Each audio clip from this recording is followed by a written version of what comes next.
itu awal untuk penduduk untuk bercakap pasal betul menghadapi pilihan raya itu. Saya rasa penduduk memang langsung tidak bersedia. Penduduk masih tidak ingin melalui satu proses pilihan raya lah, sebab apabila pilihan raya datang, tidak masa itulah perpaduan dipecah belahkan.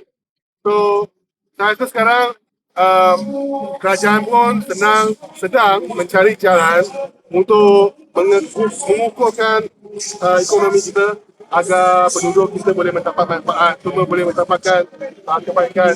Oleh itu sebab kita boleh melihat usaha kerajaan Malaysia Madani melalui kalau nak menyantuni orang-orang miskin di Poti, tidak ada jualan ramah, tidak ada macam-macam insentif, termasuk Budi 95 untuk peniaga-peniaga yang khususnya di mana kaum Cina ni, bangsa Cina ni kita memang banyak kalangan kawan-kawan Cina ni memang dalam bisnes lah. Kerajaan pun amat prihatin. Dia biasa melihat ini kita punya SST implementation of SST ni satu tahun yang lepas yang lagi satu. So, rasa ini adalah satu usaha yang baik di mana kerajaan mendengar apa hasrat penduduk.